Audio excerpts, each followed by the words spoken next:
दूसरे बच्चों को तंग करता है, ना खुद सीखता है और ना दूसरों को सीखने देता है। तूने मेरे बेटे का कान लाल किया है, मैं भी तेरा कान वैसे ही लाल करूँगी। गोरी कव्वी छड़ी से तोते टीचर को मारने लगती है। बचाओ बचाओ, कोई मुझे बचाओ। चिड़िया तोते का शोर सुनकर वहाँ आ जाती है और तोते की जान बचाती है। गोरी शर्म करो, हमारे बच्चों का टीचर है मिठू और तुम इसे मार रही हो। तुम जैसों ने ही तो इसे सर पर चढ़ा रखा है, अगर बढ़ाता है तो हर रोज 2 अमरूद लेता है मुझसे, फिर मारने की क्या जरूरत है मेरे जग्गू शेर को। तुम उसे दोबारा मेरे पास ना भेजना, मैं उसे नहीं पढ़ा सकता। चाहता है या एक और लगाऊं? तोता जल्दी से वहाँ से चला जाता है। फिर उस दिन के बाद जग्गू तोते टीचर के पास नहीं जाता। माँ, मेरे जग्गू शेर ने सब सीख लिया है, घोंसला बनाना, बारिश में उड़ना और लकड़ियों का पक्का घर बनाना भी। गोरी बेटी, ये सारे काम तो मुझे भी अभी तक नहीं आए। माँ, हमने घोंसला हमेशा दूसरों से छीना, भोजन दूसरों का चुरा कर खाया, हमें ये सारे काम कैसे आएंगे? बताओ जग्गू बेटा अपनी नानों को घोंसला कैसे बनाते हैं? मम्मा मम्मा, सूखे पत्ते डाल पर रखने के बाद बड़ी बड़ी शाखाएं ऊपर रख देते हैं और फिर हर तरफ कांटेदार टहनी लगा देते हैं। देखा देखा माँ, मेरे जग्गू ने सब सीख लिया है। गोरी और उसकी माँ तो खुद नहीं जानती थी कि घोंसला कैसे बनता है, इसलिए जो जग्गू कहता है वो सच मान लेती हैं।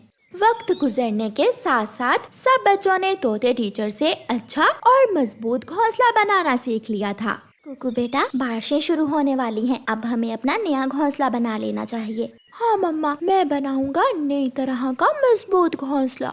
फिर रानो चिड़िया सूखी घास लाती है और उसका बेटा नई तरह का लटकता हुआ बहुत ही सुंदर घोंसला बनाता है। कबूतर के बेटे कीकी ने भी अपनी माँ के साथ मिलकर मजबूत घोंसला बना लिया था। मम्मा, तोते टीचर ने बताया था कि ये घोंसला कितनी भी बारिश हो या हवा हो हमेशा सुरक्षित रहता है। हाँ बेटा, अभी बारिशें भी शुरू होने वाली हैं। ये तो बहुत अच्छा हुआ जो तुमने अपने टीचर से मजबूत घोंसला बनाना सीख लिया। उधर गौरी कवि भी अपने बेटे जग्गू से कहती है, जग्गू बेटा, कुकू और कीकी ने अपनी मम्मा के लिए घोंसले बना लिए हैं, आप भी नया घोंसला बना लो, बारिश आने वाली है। मम्मा, ये तो मेरे बाएं हाथ का काम है। फिर जग्गू कौवा सूखे पत्ते नीचे लगाकर और मोटी शाखाएं ऊपर रखकर हर तरफ कांटे ही कांटे लगाकर उल्टा फुल्टा घोंसला बना लेता है।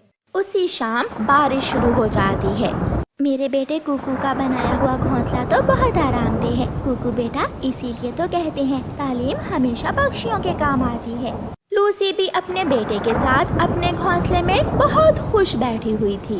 जग्गू बेटा, मेरे कांटे चुभ रहे हैं, ये कैसा घोंसला बनाया है तुमने? मम्मा, अभी नया है ना, थोड़ी देर बाद सब ठीक हो जाएगा।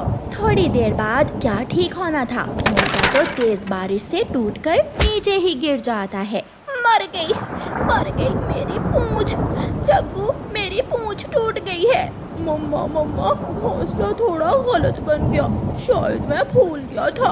हाँ बेटा, गलती मेरी ही है जो उस दिन तुझे स्कूल भेजने की बजाय तुम्हारी गलती पर तोते टीचर से लड़ाई की। अगर उस दिन मैं ऐसा ना करती तो आज ये सब ना होता। हमारे लिए है, तुम ये मीठे अंगूर खा सकते हो। यहाँ तो मीठे मीठे अमरूद भी हैं। मुझे खुशी होगी कि अगर आप मेरे अमरूद खा लें और किसी मजबूर और गरीब पक्षी की मदद करें, किसी भूखे को मेरा फल दे सके। मैं खाऊंगा, मैं जरूर खाऊंगा, मैं खाऊंगा, ये फल मेरे हैं। कालू कौवा शोर मचाता हुआ नींद से उठता है। कालू, क्या हुआ? क्या आज फिर वही सपना देखा है?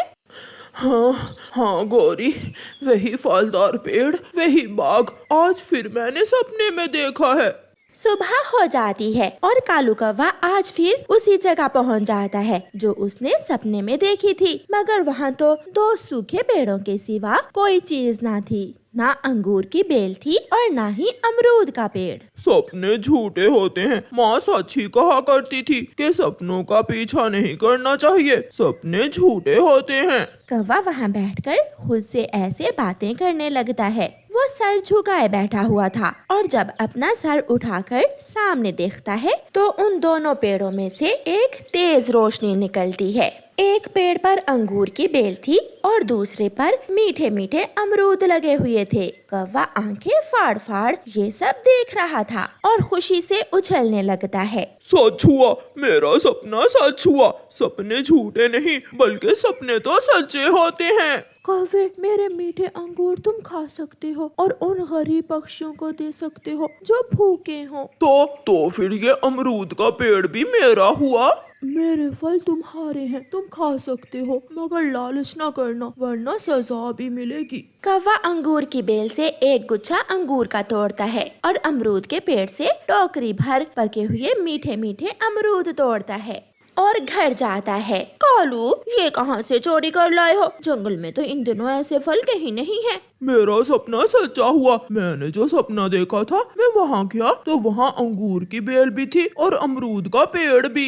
ये सुनकर गौरी खुश हो जाती है। मगर हमें गरीब और भूखे पक्षियों की मदद करना होगी। कालू, जिंदगी में पहली बार कोई चमत्कारी पेड़ हमें मिला है और मैं गरीबों की मदद करने लग जाऊं। अब तो मैं पूरा पूरा हिसाब लूंगी उन गरीब और भूखे पक्षियों से। दोनों कौवे जी भरकर फल खाते हैं। एक अमरूद कीड़े वाला निकलता है जो गौरी उठाकर दूसरी तरफ रख देती है। दरवाजे पर दस्तक होती है।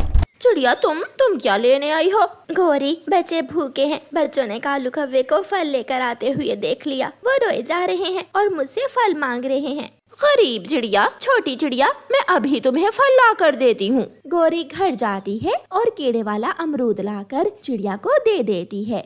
चिड़िया खुशी खुशी वो अमरूद लेकर घर चली जाती है। मम्मा मम्मा, मुझे बहुत भूख लगी है, जल्दी से मुझे ये अमरूद दे दे। आधा अमरूद मैं भी खाऊंगा। मम्मा चिड़िया जब अमरूद काटती है तो उसमें कीड़े थे। माफ करना बच्चों, ये अमरूद तो खराब है, कीड़े हैं इसमें। बच्चे निराश होकर चुप होकर बैठ जाते हैं और मम्मा चिड़िया दाना ढूंढने निकल जाती है। दूसरे दिन कौवा फिर से उसी जगह जाता है। अंगूर की बेल से अंगूर और अमरूद के पेड़ से मीठे मीठे अमरूद तोड़ता है। कौवे, क्या गरीब पक्षियों की मदद की? मदद? हाँ, कल मेरे घर एक गरीब और कमजोर चिड़िया आई थी। मेरी पत्नी ने टोकरी भर अमरूद दिए हैं उसे। वो बहुत खुश हुई मीठे मीठे अमरूद खाकर। एक कबूतर रहता है मेरे मोहल्ले में, आज मैं उसकी मदद करूँगा। कौवा फल तोड़ता है, टोकरी भरता है और चला जाता है। कौवा सीधा अपने मामा जी के पास जाता है। लो मामा जी, मजे करो। आज के बाद दाना न खाना, मैं हर रोज तुम्हें फल दे जाया करूँगा। भांजे, तुम तो बहुत आलसी हो, लेकिन ये फल तो मेहनत से मिलते हैं। ये कैसे मिल गए तुम्हें? आलसी हूँ इसलिए तो सोया रहता हूँ और सोकर सपने देखता हूँ। सपना सच हुआ और मुझे मिला मीठा फल।